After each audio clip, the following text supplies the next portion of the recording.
સમગ્ર ગુજરાતમાં બનાસકાંઠા જિલ્લો ભૌગોલિક દ્રષ્ટિએ ગુજરાતનો સૌથી મોટો જિલ્લો હતો. એટલે વારંવાર રજૂઆતો થતી હતી કે જિલ્લાનું વિભાજન કરીને નવો જિલ્લો બનાવવામાં આવે.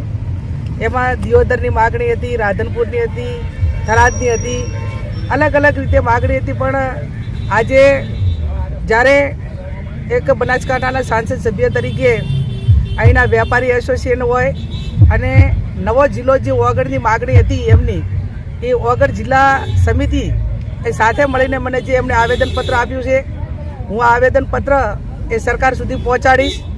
એક વાસ્તવિકતા છે કે જ્યારે સરકારે જાહેરાત કરી એ ટાઈમે પણ મેં સ્ટેટમેન્ટ આપ્યું હતું કે કોઈ પણ જિલ્લાનું વિભાજન હોય, તાલુકાનું વિભાજન હોય તો સ્થાનિક લોકોને, સ્થાનિક પ્રજાના પ્રતિનિધિઓને સાંભળીને ભૌગોલિક દ્રષ્ટિએ અને એમને વિશ્વાસમાં લઈને નિર્ણય લીધો હોત તો અત્યારે આંદોલન કે આજે ધાનેરા નારાજ, કાંકરેજ નારાજ, દિયોદર નારાજ, 8માંથી 4 જેટલા તાલુકાઓ, વિધાનસભાઓ આખી નારાજ હોય ત્યારે સરકારે લોકશાહીની અંદર એમને સાંભળવા પડે.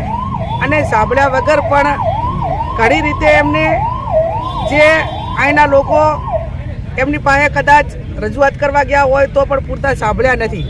એટલે એમની જે પણ રજૂઆત છે, ભૌગોલિક દ્રષ્ટિની વાત હોય, ભૂતકાળમાં જ્યારે 2000માં જિલ્લા તાલુકાઓનું વિભાજન કરવામાં આવ્યું એ ટાઈમે ગુજરાતના મુખ્યમંત્રી શંકરસિંહજી વાઘેલા હતા. કોંગ્રેસનો એનો ટેકો હતો. દિયોદરમાંથી બાબર તાલુકો અલગ બનાવવાનો હતો.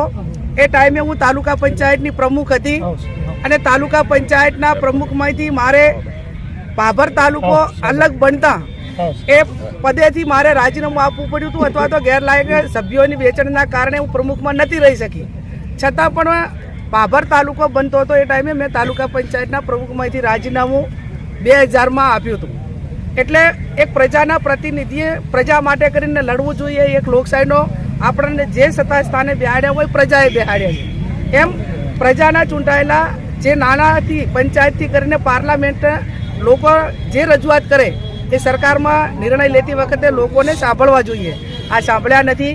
આજે માજી ધારાસભ્ય સાહેબ છે, આ જિલ્લાના પ્રતિનિધિઓ છે, એમને મને આ આવેદનપત્ર લેવા માટે બોલાવી છે. આ જે આવેદનપત્રની અંદર એમની જે માગણી છે એ માગણી હું મારા લેટર પેડમાં લખી અને સરકાર સુધી પહોંચાડી અને એમની જે વાત છે, એમની જે રજૂઆત છે એ સાંભળી અને પુનર્વિચારણા કરીને એમને કઈ રીતે સંતોષ મળે એવા પ્રયત્નો સરકાર કરે એ બાબતનો લેટર હું લખી અને સરકાર સુધી આ બાબતની જાણ કરીશ. હું એવું માનું છું, મેં કીધું એ પ્રમાણે અગાઉ કે ભૌગોલિક દ્રષ્ટિએ અને તાલુકાઓની દ્રષ્ટિએ બનાસકાંઠા ગુજરાતનો સૌથી મોટો જિલ્લો હતો. ભૂતકાળમાં જ્યારે વિભાજન કર્યું, બોટાદ હોય, સોમનાથ હોય કે અલગ અલગ જિલ્લાઓ નવા બનાવ્યા તો કેટલાક જિલ્લા 4 તાલુકાના પણ એમને બનાવ્યા છે. 4 જિલ્લા, 3 તાલુકાના અને 4 તાલુકાના પણ જિલ્લા બનાવ્યા છે. તો એમને થરાદે બનાવવો હતો, દિયોદરે બનાવવો હતો તો સરકાર એ પ્રમાણે બનાવી શકતી હતી.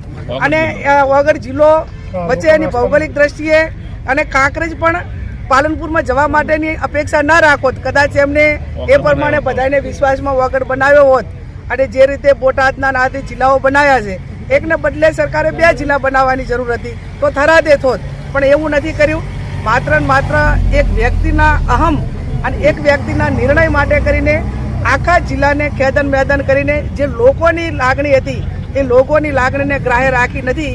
એટલે આ બાબતમાં કદાચ થરાદે ભલે જિલ્લો બન્યો હોય પણ વગરને અલગ જિલ્લો બનાવીને કાંકરેજ, ધાનેરા, દિયોદરને આને પણ ન્યાય મળે એ જે રજૂઆત છે એ રજૂઆત એ હું સરકાર સુધી પહોંચાડું.